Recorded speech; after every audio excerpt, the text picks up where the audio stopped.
आंतरराष्ट्रीय सामन्यांसाठी परवानगीचा प्रस्ताव बीसीसीआयने आयसीसीकडे पाठवण्यास या मैदानावर आंतरराष्ट्रीय सामने होण्यास प्रयत्नशील राहू अशी माहिती आयसीसीचे अध्यक्ष शरद पवार यांनी दिली। गहुंजे येथील आंतरराष्ट्रीय क्रिकेट स्टेडियमचे सुब्रतो रॉय सहारा स्टेडियम असे नामकरण आणि क्रिकेट महर्षी दीपा देवधर यांच्या पूर्णाकृती पुतळ्याचे अनावरण सोहळा थाटामाटात पार पडला।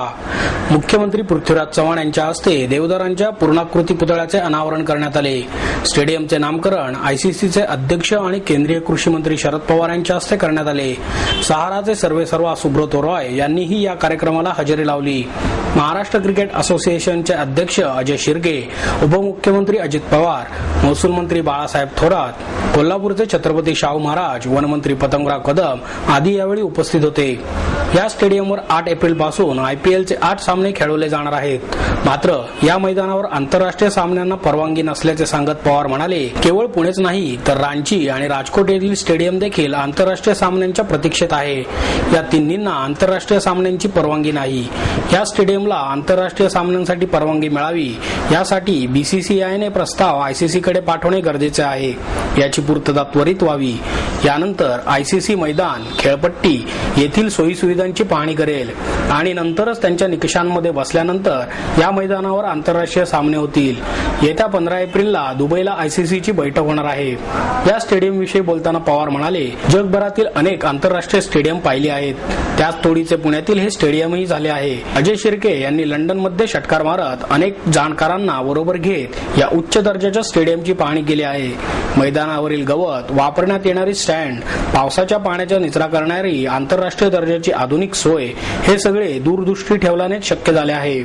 मुंबईत वानखेडे स्टेडियम पेक्षाही हे स्टेडियम उजवे ठरल्याचेही पवारांनी आवर्जून नमूद केले। यावेळी मुख्यमंत्र्यांनीही आपल्या भाषणात या स्टेडियमचे कौतुक केले। या स्टेडियमला सुब्रतो रॉय सहारा असे नाव दिले आहे। याबाबत मात्र ओशाळल्यासारखे वाटत असल्याची खंत खुद्द सुब्रतो रॉय यांनी आपल्या भाषणात व्यक्त केली। ते म्हणाले, या स्टेडियमचे नाव सहारा स्टेडियम असावे असे वाटत होते, मात्र माझ्या नावाने हे स्टेडियम ओळखले जाणार आहे। आपले नाव वगळावे आणि केवळ सहारा ठेवावे यासाठी नियमावलीत बदल करण्याची विनंती करण्यात येणार असल्याचेही रॉय यांनी यावेळी नमूद केले। 50,000 रुपयांच्या खंडणीसाठी मित्र असलेल्या शुभम शिर्केचे अपहरण करून खून केल्याची घटना दिघे येथे उघडकीस आली। या प्रकरणी विश्रांतवाडी पोलिसांनी तिघांना ताब्यात घेतले असून त्यामध्ये 2 अल्पवयीन मुलांचा समावेश आहे। या घटनेने परिसरात प्रचंड खळबळ उडाली आहे। अमित नायर याला अटक करण्यात आली असून त्याच्या 2 अल्पवयीन साथीदारांना ताब्यात घेण्यात आले आहे। शुभमचे वडील महादेव हरिभाऊ शिर्के यांनी विश्रांतवाडी पोलीस ठाण्यात फिर्याद दिली आहे। ताब्यात घेतलेल्यांनी 31 मार्च रोजी मारुती 800 ही 4-चाकी गाडी भाड्याने घेतली आणि फोन करून शुभमला बोलवून घेतले। त्यानंतर त्यांनी शुभमच्या वडिलांना संध्याकाळी 5 वाजता फोन करून तुमचा मुलगा आमच्या ताब्यात आहे, त्याला सोडवण्यासाठी 50,000 रुपये घेऊन नाशिक फाट्यावरील HP पेट्रोल पंप मध्ये या असे सांगितले। शिर्के हे त्यांचे मित्र संतोष जाधव आणि इतर 5 ते 6 जणांना घेऊन तेथे गेले असता आरोपींनी त्यांना रात्री 8 ला राधाकृष्ण हॉटेल येथे येण्यास सांगितले। तेथे 1 तास वाट पाहिल्यानंतर कोणीही आले नाही। आरोपींनी पुन्हा फोन करून त्यांना हॉटेल साईसागर येथे येण्यास सांगितले। तेथे लाल रंगाच्या होंडा डॅझलर या दुचाकीवरून तोंडाला रुमाल बांधून एक जण आला आणि त्याने सोबत पोलिसांना आणले आहे काय अशी विचारणा केली। सोबत आणलेले पैसे त्याने फुटपाथवर ठेवण्यास सांगितले। शिर्के यांनी आपल्याजवळील 15,000 रुपये फुटपाथवर ठेवल्यानंतर दुचाकीवरील तरुणांनी ते घेतले आणि तुमचा मुलगा तुमच्या मागोमाग येईल असे सांगितले। त्याचवेळी शिर्के यांच्याबरोबर असलेल्या त्यांच्या मित्रांनी दुचाकीचा क्रमांक लिहून घेतला। त्यानंतर महादेव शिर्के यांनी विश्रांतवाडीतील आळंदी रोड पोलीस चौकीत मुलाचे अपहरण झाल्याची तक्रार दाखल केली। शिर्के यांनी सांगितलेल्या मोबाईल आणि दुचाकीच्या क्रमांकांवरून तपास करून पोलिसांनी संशयितांना रात्रीच ताब्यात घेतली। त्यावेळी त्यांनी शुभमला संरक्षण दलाच्या झाडीत बांधून ठेवल्याचे सांगितले। पहाटेवरून शोध घेऊनही शुभम सापडला नाही। त्यानंतर रविवारी सकाळी 6:30च्या सुमारास शुभमचा मृतदेह विश्रांतवाडी पोलिसांना झाडीत सापडला। शुभमचा प्रथम कापडी पट्ट्याच्या सहाय्याने गळा दाबण्यात आला आणि तो जिवंत असल्याच्या भीतीने त्याच्या गळ्यावर कटरने वार करण्यात आल्याचे पोलिसांनी सांगितले। पोलिसांनी मृतदेह ताब्यात घेऊन उत्तरीय तपासणीसाठी ससून रुग्णालयात पाठवला आहे। शुभम भोसरी येथील एका इंग्रजी माध्यमाच्या शाळेत शिकायला होता। त्याने नुकतीच 10वीची परीक्षा दिली होती, तर आरोपी अमित नायर याने नुकतीच 12वीची परीक्षा दिली आहे।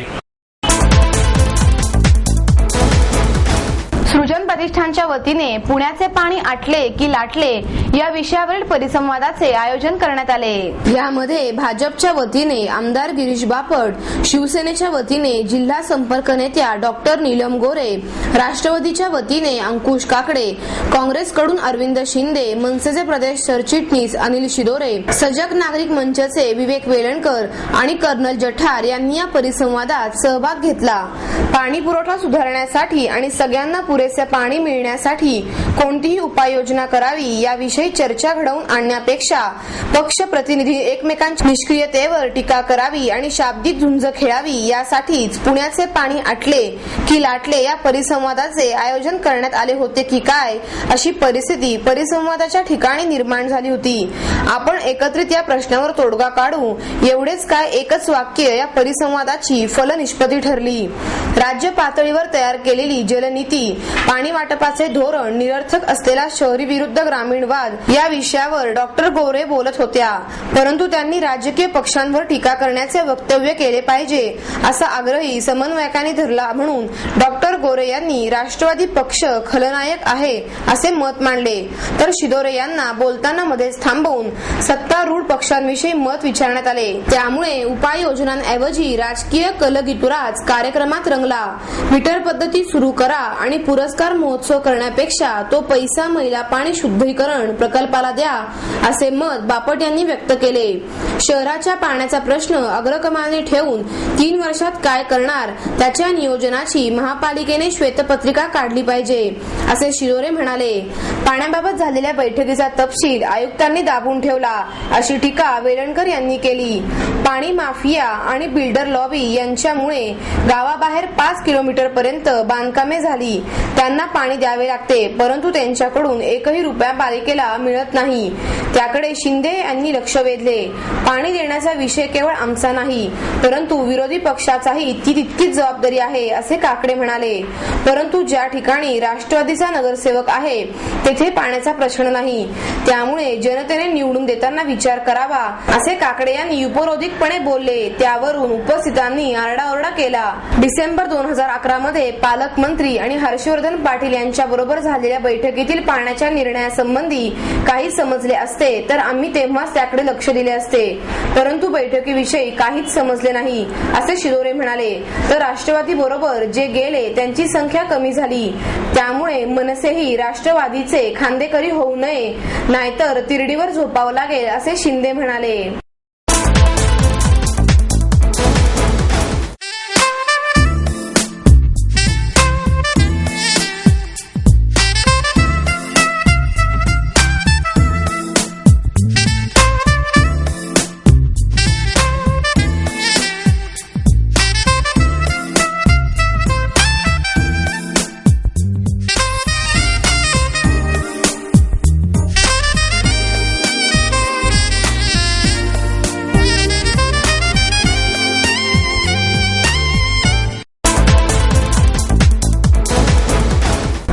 दगडूशेठ हलवाई गणपती संगीत महोत्सवात पंडित हृदयनाथ मंगेशकर यांच्या गायनाचे आयोजन करण्यात आले होते। झाडांशी निजलो आपण झाडात पुन्हा उगवाया हे लिहिणाऱ्या कवी ग्रेस यांनाही आपण पुन्हा येणार असल्याचा विश्वास होता। मी आत गेलो तरी पुन्हा येणार आहे। ज्याप्रमाणे गव्हाचा दाणा जमिनीत टाकल्यावर पुन्हा पान, गहू अशी वेगवेगळी रूपे घेऊन येतो, तसाच मी येणार आहे असे भावोद्गार ते काढत असल्याची आठवण हृदयनाथ मंगेशकर यांनी यावेळी रसिकांना सांगितली। ग्रेस यांनी लिहिलेले आणि मंगेशकर यांनी संगीत दिलेले भय इथले संपत नाही हे गाणं म्हणण्याची विनंती रसिकांनी केली। त्यावेळी मंगेशकरांनी ही आठवण सांगितली। ते म्हणाले, खरंच आहे, भय इथले कधीही संपत नसते। गेले वर्षभर तरी ग्रेस दीनानाथ मंगेशकर रुग्णालयात उपचार घेत होते। त्यांना प्रचंड यातना होत होत्या। ते नेहमी म्हणायचे, मला मृत्यूचे भय वाटत नाही किंवा मृत्यूनंतर काय होते याविषयी भीती वाटत नाही, पण मृत्यूनंतर मी इथल्या नद्या, हवा, डोंगर या सगळ्यांना मी मुकणार आहे हे भय आहे। कवी ग्रेस पुन्हा नव्या रूपात आपल्यात येतील असा मला विश्वास आहे। कवितेच्या रूपातूनही ते आपल्यात आहेतच। त्यानंतर त्यांनी सादर केलेल्या भय इथले संपत नाही कवितेतून रसिक मनासमोर ग्रेस यांची प्रतिमा पुन्हा साकारली उभारली. मंगेशकर यांनी मंगेशाची आळवणी करत कार्यक्रमाला सुरुवात केली. मागे उभा मंगेश, पुढे उभा मंगेश हे गीत त्यांनी सादर केले. तू तेव्हा तशी, जीवा शिवाची बैल जोड, सुन्या सुन्या मैफिलीत माझ्या अशी एकाहून एक सुंदर गीते सादर करत रसिकांना त्यांनी जिंकले. आपली काही फरमाईश असेल तर जरूर सांगा असा रसिकांशी संवाद साधत त्यांनी रसिकांनी सांगितलेली अनेक गीते सादर केली. कुटुंबातील ताणतणावाने 28 वर्षीय तरुणाने 9व्या मजल्यावरून उडी मारून आत्महत्या केली. पानशेत येथील रहिवासी असलेल्या नवनाथ रोहिदास धानेपकर असे या तरुणाचे नाव आहे. भारतीय विद्यापीठ भवन या इमारतीमधील 9व्या मजल्यावर कौटुंबिक न्यायालय असून तेथील कोर्ट नंबर 1 मध्ये नवनाथ धानेपकर आपल्या सर्व कागदपत्रांसह आणि लग्नातील फोटो घेऊन कौटुंबिक न्यायालयात आला होता. पत्नीशी झालेल्या वादातून त्याने चाइल्ड काउन्सिलिंगच्या खिडकीतून उडी मारून आत्महत्या केली. नवनाथ हा पाटबंधारे विभागात दप्तर कारकून म्हणून काम करत होता. तसेच पुढील तपास चालू आहे अशी माहिती विश्रामबाग पोलीस स्टेशनचे पोलीस निरीक्षक राजेंद्र सावंत यांनी दिली. नवनाथ रोहिदास धानेपकर वय 28, मूळचा पानशेत, तालुका वेल्हे, जिल्हा पुणे हा राहिला आहे तिथं. त्यांनी फॅमिली कोर्टातून 9व्या माळ्यावरून उडी मारलेली आहे.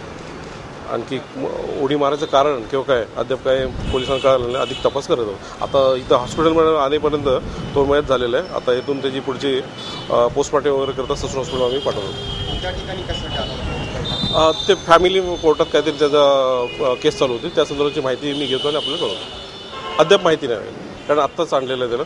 ती माहिती घेऊन कळवतो. काय डिवोर्स पिटिशन काही नाही, काहीच माहिती नाही, काही नाही. जसं माहिती होईल तसं तुम्हाला कळवतो. भारत गायन समाज शताब्दीच्या सांगता सोहळ्यात 92 वर्षीय यमुना वाईकर यांना माणिक वर्मा पुरस्कार प्रदान करण्यात आला. सुमारे 15 वर्षांपूर्वी झालेल्या त्यांच्या लावण्यांच्या कार्यक्रमाची ध्वनिचित्रफीतही यावेळी दाखवण्यात आली. तर कार्यक्रम संपल्यानंतर निवडक श्रोत्यांसमोर त्यांनी स्वतः 2 ओळी सादर करत लावणीतील सौंदर्य उलगडून दाखवले. निवृत्त विभागीय आयुक्त प्रभाकर करंदीकर यांच्या हस्ते त्यांना पुरस्कार प्रदान करण्यात आला. व्हायोलिन वादक प्रभाकर चोक, हार्मोनियम वादक सुयोग कुंडलकर यांचाही यावेळी सत्कार करण्यात आला. संस्थेचे अध्यक्ष सुधाकर जोशी, कार्याध्यक्ष सुधीर दातार, शैला दातार, तमाशा कलावंत विकास मंदिराचे कार्याध्यक्ष मधुकर नेराळे यावेळी उपस्थित होते. जीवावर बेतलेल्या आजारातून उठलेल्या वाईकर यांच्या प्रकृतीवर वयाच्या खुणाही जाणवत होत्या. काही वर्षांपूर्वी भारदस्त दिसणाऱ्या बाईंना सभागृहात येताना आधार घ्यावा लागला. कानही साथ देत नव्हते. पण 2 ओळी ऐकवण्याचा आग्रह केल्यावर मात्र वय, आजार यांची बंधने अगदी सहज गळून पडली. खुर्चीत बसूनच त्यांनी लावणीतील अदाकारीने पुन्हा एकदा समोरच्यांना घायाळ केले. वयाच्या 10व्या वर्षी आईकडून लावणी शिकायला सुरुवात केली याची आठवणही त्यांनी सांगितली. ध्वनिचित्रफितीतून रसिकांनी तुम्ही माझे सावकार या वाईकर यांनी गायलेल्या ठसकेदार लावणीचा आनंद घेतला. लावणीतील शब्दाचा अर्थ गायकीतून उतरवत, मुद्राभिनय यातून दाखवत, केसांच्या पांढऱ्या रंगाचा ऐकणाऱ्यालाही विसर पाडत वाईकर दाखवत होत्या. आणि बैठकीची लावणी म्हणजे नेमके काय असते हेही रसिकांना कळत होते. गडचिरोलीमधील नक्षलवाद्यांकडून होणारी हिंसा रोखण्यासाठी ट्रायबल बटालियनची स्थापना केल्यास नक्षलवाद आणखी चिघळेल असे मत निवृत्त पोलीस महासंचालक सुरेश खोपडे यांनी व्यक्त केले. अलीकडेच गडचिरोली येथे केंद्रीय राखीव पोलीस दलांच्या जवानांवर झालेल्या हल्ल्याच्या पार्श्वभूमीवर खोपडे यांनी पत्रकार परिषदेचे आयोजन केले होते. यावेळी खोपडे म्हणाले, गडचिरोली हद्दीतील नक्षलवाद्यांची हिंसा रोखण्यासाठी ट्रायबल बटालियनची स्थापना करण्याची घोषणा गृहमंत्र्यांनी नुकतीच केली आहे. अशा बटालियनमुळे हिंसाचाराचे प्रश्न संपतील हे कोणत्या अभ्यासावरून सिद्ध झाले असा प्रश्न उपस्थित करत ट्रायबल बटालियनमुळे नक्षलवादाचा प्रश्न सुटणार नसून तो अजून चिघळेल असे मत खोपडे यांनी व्यक्त केले. पुढे ते म्हणाले, केवळ 10 वर्षात आदिवासी बदलले, पण 35 वर्षांच्या काळात प्रशासन जसेच्या तसेच राहिल्याचे मी अनुभवले. शोषितांच्या भल्यासाठी आंदोलने आवश्यक आहेत. शोषणाविरुद्ध आवाज उठवला नाही तर ही नोकरशाही सामान्यांची ससे होलपट करते. प्रशासकीय व्यवस्थेचा वैचारिक आत्मा मनुवादी आहे. यंत्रणा बदलली तरी प्रशासनातील जुनाट मेंदू तेच आहेत. सर्व कनिष्ठांना तुच्छ लेखून शोषण करणारी यंत्रणा भावनाशून्य आहे. प्रशासकीय कार्यसंस्कृती निर्माण करणारे वरिष्ठ अधिकारी मुंबईत सुरक्षित असतात. त्यांची विचारसरणी बदलली तरच सर्व कनिष्ठ कर्मचाऱ्यांची विचारसरणी बदलेल. केवळ भरती करून बक्कल नंबरची संख्या वाढवण्याचा सल्ला वरिष्ठ नोकरशहा देतात. मात्र संख्या वाढवण्याबरोबरच अधिकारी आणि कर्मचाऱ्यांमधील दरी कमी करण्यासाठी प्रयत्न करणे आवश्यक आहे असे खोपडे यांनी सांगितले. आधुनिक शस्त्रे घेऊन आलेल्या पोलिसांची मानसिकता, वर्तणूक आणि कार्यसंस्कृती याचा प्रचंड राग नक्षलवाद्यांच्या मनात आहे. तथापि गोळीचा शिकार बनणारा पोलीस जवान हा या कार्यसंस्कृतीमधील प्यादे असतो. त्यामुळे यामध्ये मारणारा आणि मरणारे हे दोन्हीही बाजूंना नाहीरे लोकांचा बळी जातो, असेही ते म्हणाले.